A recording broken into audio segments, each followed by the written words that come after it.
Hola, ¿qué tal? Este video va a ser el primero de una serie de videos sobre uno de los temas de investigación en que estoy trabajando actualmente en el CENIDET. Ese tema de investigación está relacionado con los elementos de enlace que se encuentran tanto en los convertidores de corriente directa a corriente alterna como en los convertidores de corriente alterna a corriente directa, es decir, en inversores y en rectificadores. Este tema de investigación pues tiene mucho que ver con el cálculo correcto de este elemento de enlace que puede ser un inductor o un capacitor y bueno, dependiendo de la aplicación, ya sean drivers para LEDs o sistemas fotovoltaicos, nos puede traer problemas tales como confiabilidad del sistema, de que tenga una vida útil muy corta, también puede tener problemas con el tamaño de los circuitos que estamos construyendo y un problema muy serio es el problema del factor de potencia, sobre todo en los circuitos rectificadores. Bueno, de momento vamos a trabajar en este video en lo más básico, que es el cálculo de la capacitancia en un circuito rectificador monofásico con un filtro constituido por una resistencia y un capacitor. Vamos a calcular esta capacitancia en función del rizo, vamos a plantear las ecuaciones correspondientes y en videos subsecuentes vamos a analizar el problema que conlleva este cálculo con el factor de potencia en sistemas rectificadores y también cómo afecta esto al sistema opuesto, al caso de los sistemas fotovoltaicos, en donde este tema del capacitor de enlace también tiene mucha relevancia. Vamos a continuar. Hola, ¿qué tal? Vamos a comenzar con lo que es el cálculo de la capacitancia en un rectificador monofásico. ¿En qué consiste un rectificador? Bueno, pues básicamente un rectificador es aquel que convierte una señal de corriente alterna, como esta que tenemos aquí, una señal más o menos sinusoidal, en una señal de voltaje constante, como esta que vemos acá. Para esto vamos a necesitar de varios diodos y de algunos elementos pasivos, como son bobinas, capacitores y resistencias. Muy bien, vamos a comenzar con el rectificador más simple, que es el rectificador de media onda. Este rectificador se le llama así porque de la señal sinusoidal que teníamos originalmente solamente vamos a recuperar la mitad, la parte positiva, no la parte negativa. Y para esto nos vamos a auxiliar de un solo diodo, este diodito que tenemos aquí. Entonces vamos a tener una señal de corriente alterna que está alimentando a una resistencia y vamos a utilizar este diodo para que nos corte la parte negativa de nuestra señal de corriente alterna y solamente nos deje la parte positiva. Este es un rectificador muy simple y solo necesita un diodo, como ya lo podemos ver, pero cuando queramos convertir esta señal que vemos aquí, senoidal cortada por la mitad, pues si la queremos convertir en una señal constante, vamos a necesitar de un capacitor. Y como no tenemos la otra parte de la señal senoidal, pues va a requerir un capacitor de filtrado más grande que el que se requeriría con un puente de diodos convencional. Y también podemos observar que en este caso el esfuerzo máximo de voltaje en el diodo pues es prácticamente el mismo que el voltaje pico que se aplica a la carga. Es decir, este voltaje pico es el máximo que va a estar soportando el diodo en sentido inverso.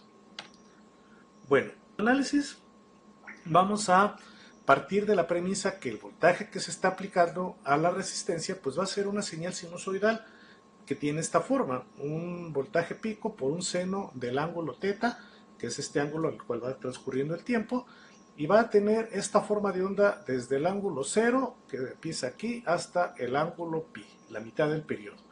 Y el resto del tiempo, que es todo este tiempo que tenemos acá, desde pi hasta 2pi, va a valer 0 la señal. Entonces esto lo expresamos de forma matemática por medio de esta ecuación.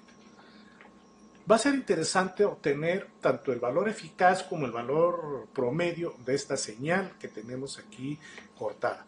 Para obtener el valor eficaz de esta señal, bueno, pues utilizamos la fórmula convencional para obtener el promedio de cualquier señal, que es la suma de todas las partes, es decir, la integral de toda la función desde 0 hasta el periodo, y luego lo dividimos todo entre el periodo. Eso nos va a dar el promedio.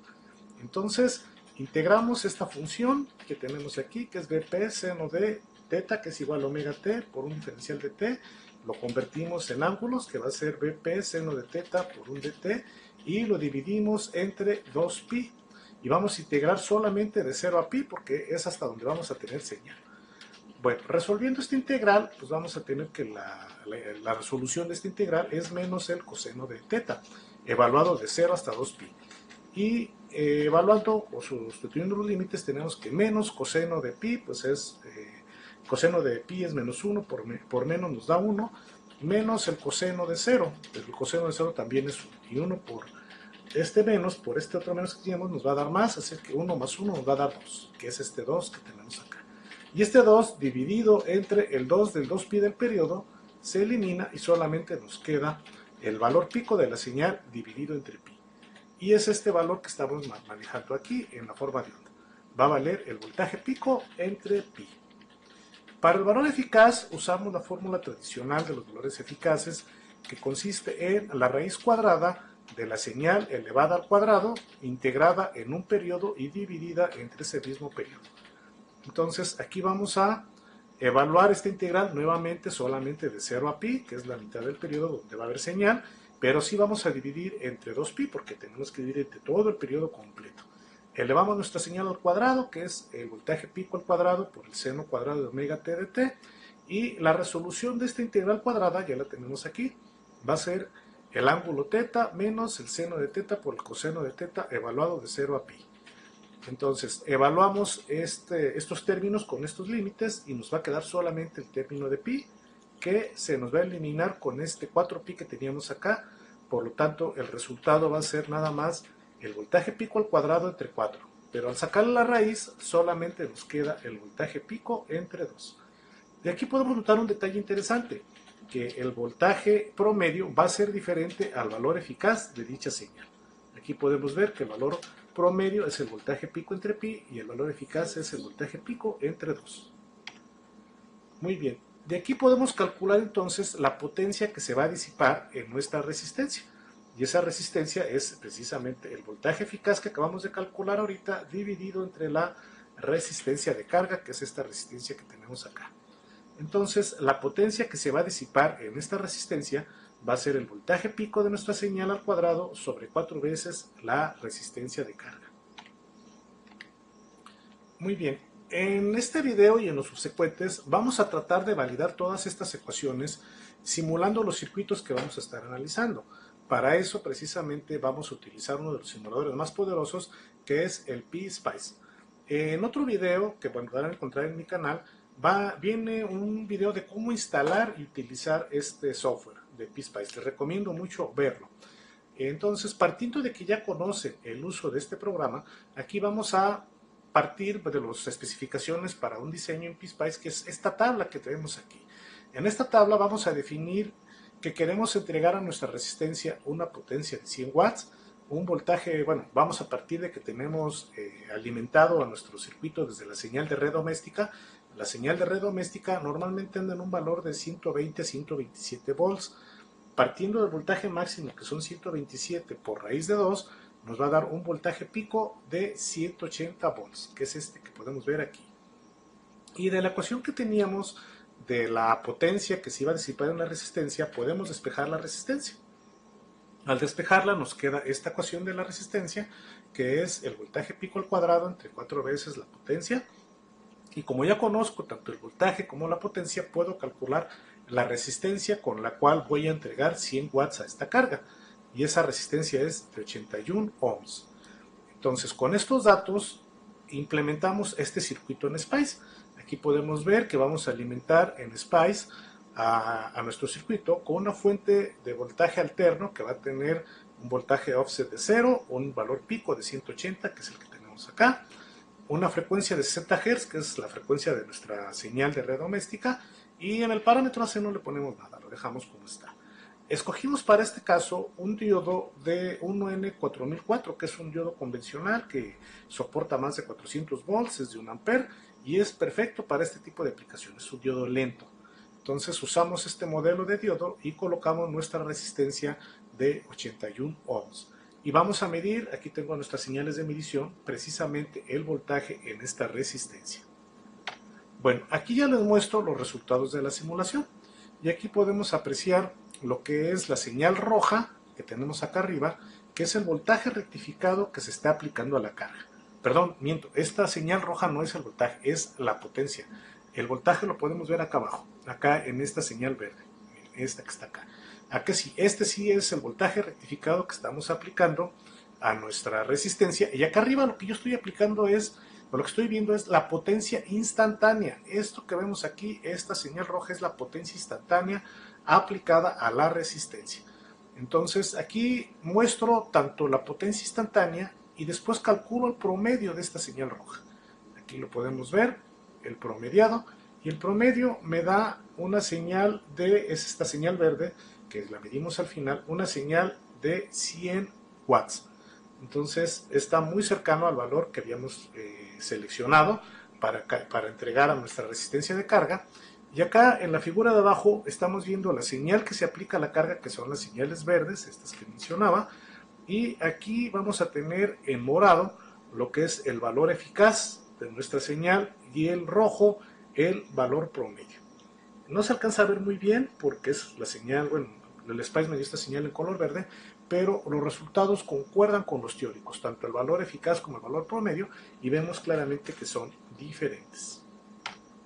Muy bien, para el rectificador de onda completa, bueno, pues vamos a necesitar 4 diodos en lugar de solo uno. Aquí muestro brevemente cómo es la configuración de un rectificador de onda completa con los 4 diodos, nuestra señal de alterna y nuestra resistencia. Tomen en cuenta que todavía no agrego el capacitor, todavía no llegamos a ese punto donde se agrega el capacitor de salida.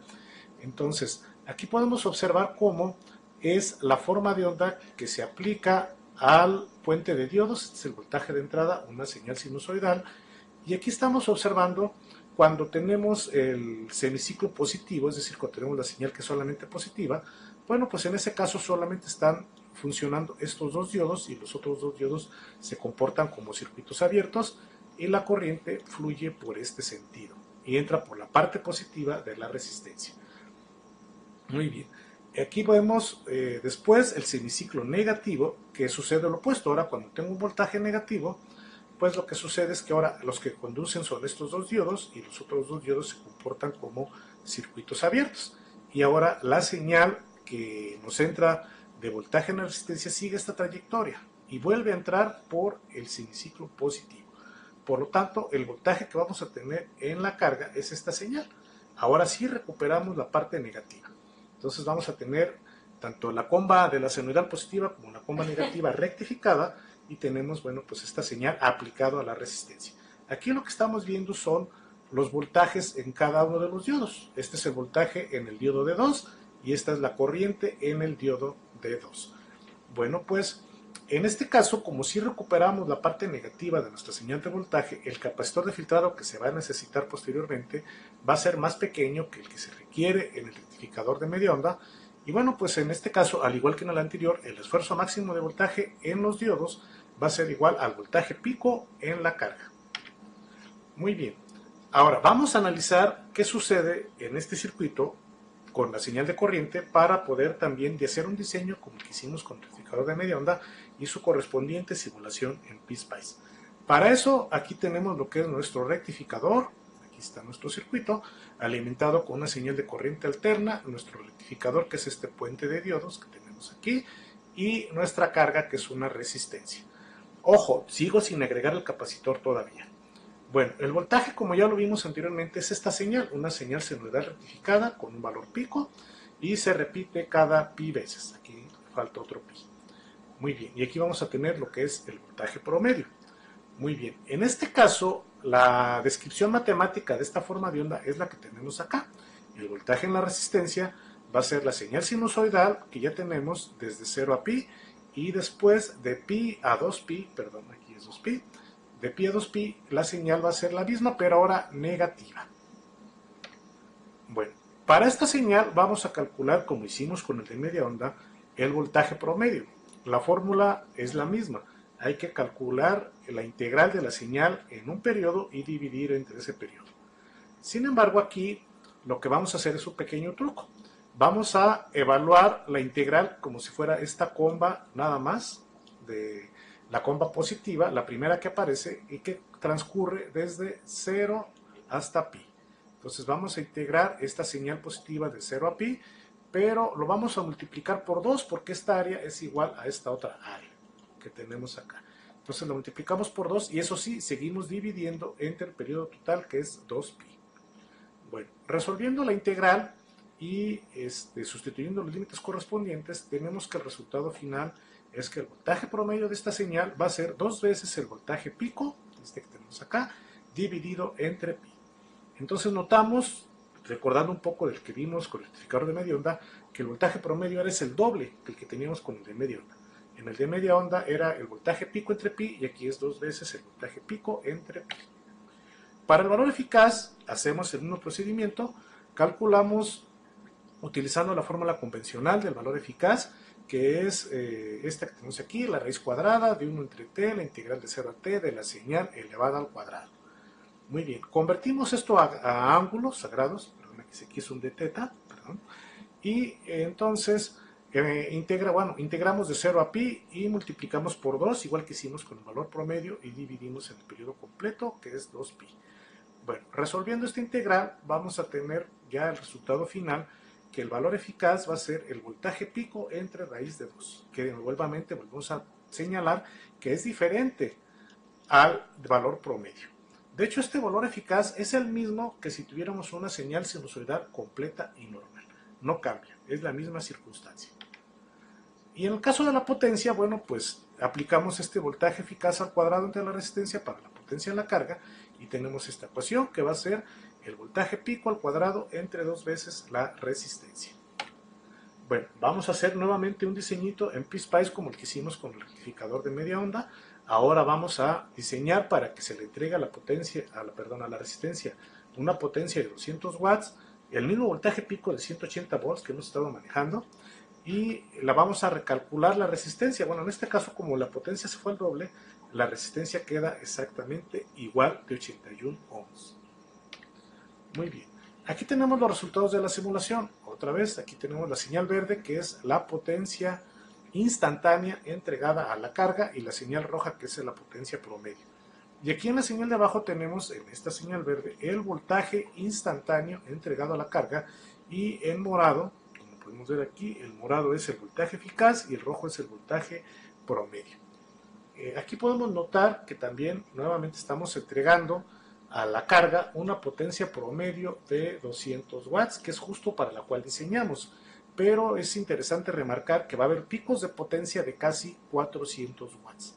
Estos picos de potencia son, pues como son picos instantáneos que se demandan, pero el promedio es de 200 watts. En el voltaje vamos a tener un voltaje de 200, casi un valor de 180, el voltaje pico, que vemos casi llega a 200, y vamos a tener un voltaje eficaz, que bueno, no se alcanza a ver muy bien, pero coincide con los cálculos que habíamos hecho anteriormente. Bueno, ahora sí, vamos a agregar un capacitor. Aquí se me coló esto y te va a aparecer. Vamos a agregar un capacitor a nuestro rectificador de onda completa. Otra vez partimos de que tenemos la misma función de voltaje de entrada, que es una señal sinusoidal con un voltaje pico. El voltaje que se aplica a la carga es este que tenemos aquí, el voltaje en la resistencia, la señal ya rectificada. Y bueno, pues vamos a hacer un análisis de los tiempos y lo que está pasando aquí durante cada uno de los tiempos en los que se carga y descarga el capacitor. Lo que va a suceder es que cuando el voltaje de línea sea mayor, esta señal que tenemos aquí sinusoidal, sea mayor que el voltaje del capacitor, entonces vamos a tener que se va a estar cargando a lo que es a la capacitancia. Pero cuando el voltaje de línea sea menor que el voltaje en el capacitor, entonces el capacitor se va a estar descargando.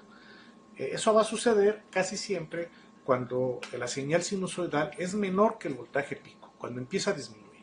Entonces, en este punto, cuando el voltaje en el capacitor, que es esta señal roja, se va a empezar a descargar, y bueno, pues en este caso, este voltaje en el capacitor coincide con el voltaje en la carga, que es el voltaje en la resistencia. Entonces se va a estar descargando y va a tener un tiempo que vamos a llamar tiempo de descarga.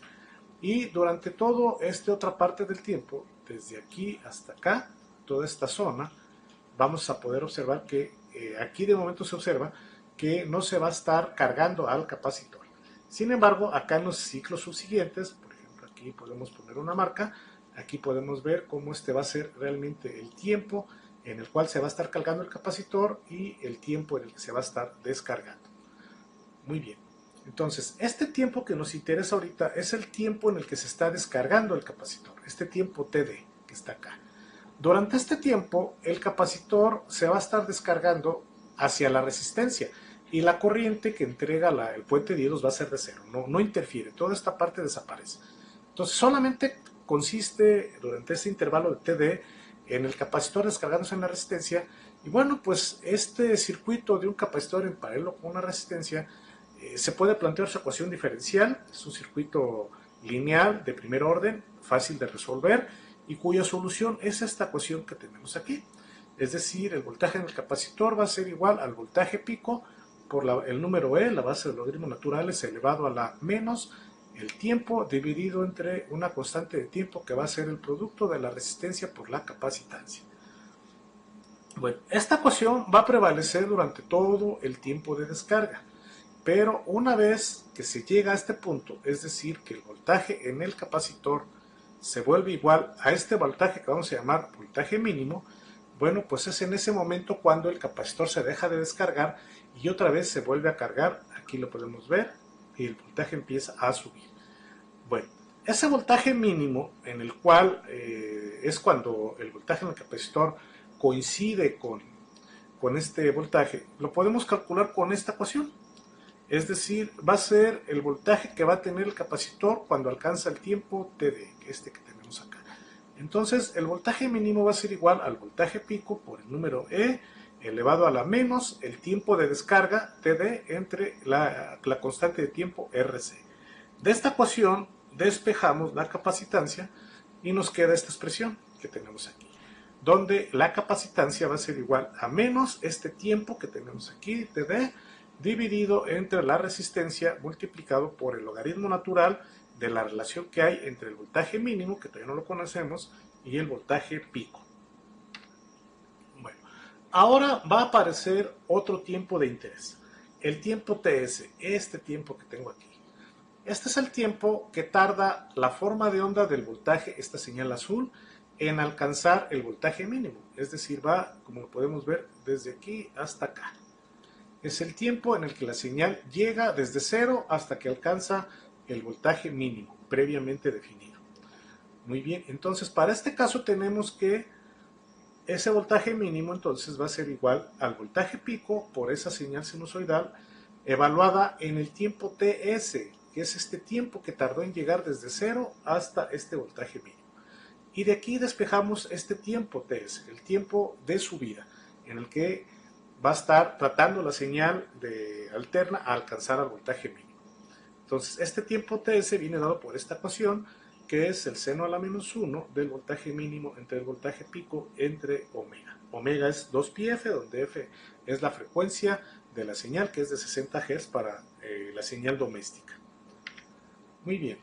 Y aquí también podemos observar que la suma de este tiempo TS más este tiempo TC, es decir, este tiempo que hay de aquí hasta acá, es justamente la cuarta parte del periodo total. Por lo tanto, esa suma TS más TC va a ser igual a el periodo entre 4. Esta es una relación muy interesante que nos va a permitir posteriormente calcular la capacitancia.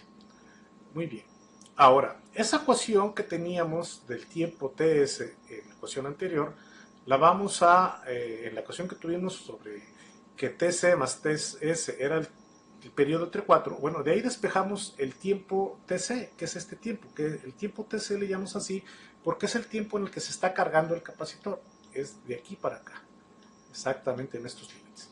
Entonces, ese tiempo de carga va a ser el periodo entre 4 menos el tiempo de subida TS, que aquí está también definido este tiempo TS.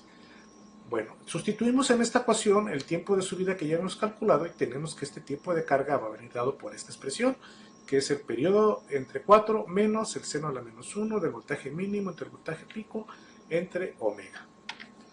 Ahora, nuevamente, en esta figura podemos observar que la suma del periodo, del tiempo TD más el tiempo TC es todo este tiempo que va desde aquí hasta acá, y eso podemos ver que es precisamente la mitad del periodo.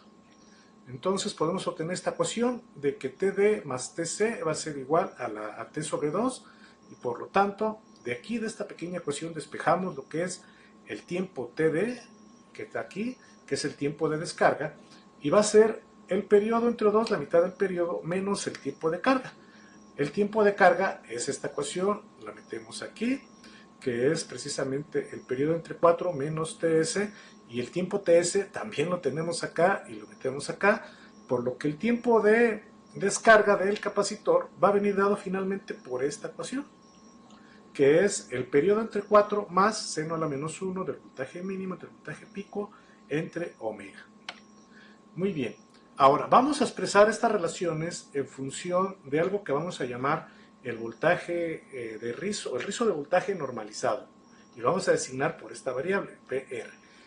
Este rizo normalizado lo vamos a definir con esta ecuación, que va a ser el voltaje pico menos el voltaje mínimo, es decir, aquí va a ser, esto sería el voltaje pico menos el voltaje mínimo, y lo vamos a normalizar al voltaje pico, y por eso lo dividimos entre el voltaje pico. Bueno, de esta definición del rizo de voltaje normalizado, vamos a hacer unos despejes algebraicos para llegar a esta expresión, donde vamos a tener que el voltaje mínimo entre el voltaje pico va a ser igual a 1 menos este rizo de voltaje normalizado. Entonces, esta ecuación del voltaje mínimo entre el voltaje pico lo sustituimos acá en la ecuación que teníamos para el tiempo de descarga, y de allí, de esa ecuación, pues despejamos lo que es la capacitancia. Aquí la tenemos despejada. La capacitancia va a venir dada por el tiempo de descarga, ahora sí ya le vamos a obtener, perdón, esta que tenemos aquí, por el tiempo de descarga dividido entre la resistencia de carga, logaritmo natural de 1 menos el voltaje de rizo. También tenemos esta ecuación para el tiempo de descarga que acabamos de obtener hace un momento y lo sustituimos aquí en la ecuación para el cálculo de la capacitancia. Hacemos aquí algunos despejes algebraicos y llegamos finalmente a esta ecuación, que nos da ya una expresión para calcular la capacitancia en función del voltaje de rizo normalizado, de la frecuencia, la resistencia y el voltaje de rizo normalizado nuevamente. Esta ecuación va a ser bastante útil y bastante cercana a la realidad. Ahorita lo vamos a ver con algunas simulaciones. De aquí vamos a sacar otro parámetro interesante que nos va a servir posteriormente, que es precisamente esa constante de tiempo que habíamos estado mencionando, que era el producto de la resistencia por la capacitancia y que vamos a llamar tau. Bueno, esta constante tau, utilizando las expresiones que tenemos, va a venir dado por esta ecuación, que básicamente es la misma de la capacitancia, pero multiplicado por la resistencia, es decir, se elimina con esta resistencia que teníamos acá. Muy bien, esta constante tau aquí la hemos graficado en función del voltaje rizo normalizado. Y en esta gráfica podemos observar que entre mayor, aquí vemos cómo va aumentando, entre mayor sea el voltaje de rizo normalizado, esta constante de tiempo y por ende la capacitancia tienden a disminuir, a hacerse casi cero. Aquí vemos que no se requiere un capacitor. De hecho, si tuviéramos un voltaje de rizo normalizado de 1, eso significaría que el voltaje mínimo sería prácticamente de 0 y que no existiría un capacitor. Es decir, tendríamos como los cálculos que habíamos hecho anteriormente, como si no existiera el capacitor. Pero si agregamos este capacitor y tenemos que esta constante de tiempo empieza, que el voltaje de rizo empieza a disminuir, aquí lo vemos como va disminuyendo el voltaje de rizo, entonces la constante de tiempo empieza a aumentar al extremo de que si la constante de tiempo o la capacitancia se vuelve en cero, entonces vamos a tener que la constante se va a volver infinita cuando el rizo es de casi cero, aproximadamente cero. Bueno, esto significa que si queremos tener rizos muy muy pequeños, vamos a necesitar de capacitancias muy muy grandes. Entonces aquí podemos observar cómo a menor rizo, mayor constante de tiempo y por ende mayor capacitancia. Bueno, aquí otro dato que puede ser interesante obtener es el tiempo de conmutación que habíamos estado observando. Este tiempo de conmutación es el tiempo en el que también van a estar conduciendo los diodos y cuando va a haber corriente de la red eléctrica hacia nuestra carga, el capacitor y la resistencia. Bueno, este tiempo de conmutación lo podemos calcular de una forma normalizada, ya no en función del tiempo, sino en función de un ángulo, que es este que tenemos acá. Este ángulo de conducción que lo vamos a normalizar dividiendo en un periodo, que es entre 2pi. Bueno, pues este ángulo es igual a omega por el tiempo de conducción. Entonces, el tiempo de conducción ya lo habíamos obtenido, y aquí está la ecuación ya sustituyendo aquí el tipo de conducción, y nos queda que este ángulo normalizado de conducción viene dado por esta expresión, y notamos que solamente depende del voltaje de rizo. Y bueno, es importante aclarar que este ángulo de conducción puede variar, lo puede ir creciendo a medida que el voltaje de rizo se haga más pequeño, ¿sí? O más grande, perdón. Y al hacerse más grande, este ángulo tiende a crecer, pero el máximo valor que va a tener este tiempo de conducción es de 90 grados, es decir, de pi sobre 2. Iría desde aquí hasta acá. Y es cuando el tiempo de subida o de carga se hace prácticamente cero. Entonces, eso sucede, el ángulo de conducción va a ser mayor cuando no hay capacitancia, pero a medida que la capacitancia aumenta y el rizo disminuye, ese ángulo de conducción se va a ir haciendo cada vez más y más pequeño. De hecho, aquí tenemos una gráfica donde graficamos precisamente este ángulo de conducción normalizado en función del rizo BR, el voltaje de rizo normalizado, y podemos apreciar cómo precisamente a medida que el voltaje de rizo aumenta, se hace un rizo muy grande, prácticamente igual al voltaje pico, entonces vamos a tener que el ángulo de conducción aumenta también hasta la cuarta parte del periodo. Y al revés, si llegamos a tener un rizo muy pequeño, una señal casi constante de corriente directa, ese ángulo de conducción va a tender hacia cero. Entonces, cuando el rizo de voltaje normalizado es de 1, los diodos conducen todo el tiempo y el capacitor es un circuito abierto. Y al revés, cuando el rizo de voltaje normalizado es muy pequeño, entonces los diodos casi no conducen y va a ser un pico de corriente muy grande el que se va a observar allí. Pero eso lo vamos a ver los efectos que esto tiene en la corriente en otro video. Bueno, vamos a ver un ejemplo de diseño para validar estas expresiones.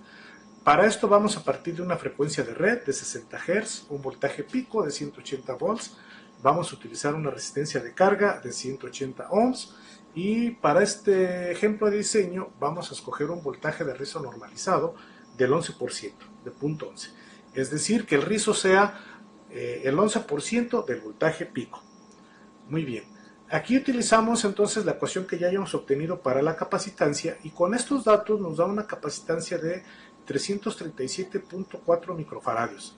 Y con esto podemos calcular también el voltaje mínimo que va a haber en mi voltaje de la carga con esta otra expresión, y va a ser de acuerdo a estos cálculos de 160.2 volts. Muy bien, vamos a simular este circuito. Aquí lo estamos simulando con una fuente sinusoidal con un valor pico de 180, una frecuencia de 60 Hz. Vamos a utilizar 4 diodos, uno N4004, rectificadores, y aquí sí vamos a agregar una pequeña resistencia en serie con el capacitor. Esta resistencia va a representar la resistencia parásita que tiene el capacitor que vamos a agregar. Vamos a utilizar como resistencia parásita un valor muy pequeño de 0.18 ohms, y la capacitancia es precisamente la que calculamos, y la resistencia de carga la que calculamos, y vamos a medir el voltaje en las terminales de mi resistencia. Bueno, aquí tenemos el resultado de nuestra simulación, y podemos observar que efectivamente nuestro voltaje a la salida tiene un rizo, que es esto que vemos aquí. Podemos observar que el voltaje mínimo, aquí sí se alcanza a ver bien, es de 158.87 volts. Nosotros esperábamos un voltaje mínimo de 160.2. ¿Por qué no llegamos a él? Porque hay que tomar en cuenta que estamos simulando en SPICE casi con elementos casi reales, con diodos reales. Y estos diodos pues tienen una caída de voltaje aproximadamente de 0.7 volts, que es la caída que hay en un diodo de silicio. Como todo el tiempo conducen un par de diodos, pues esa caída de voltaje en los diodos es de 0.7 por 2, de 1.4 volts. De tal manera que si sumamos la caída de voltaje en los diodos al voltaje que tenemos en la carga, es decir, bueno, se la restamos, perdón, 160.2 le restamos 1.4, me da 158.8, que es muy similar o casi igual al que estamos viendo en nuestra simulación. y con esto logramos validar los resultados precisamente de estos cálculos que acabamos de presentar de la capacitancia en un rectificador monofásico.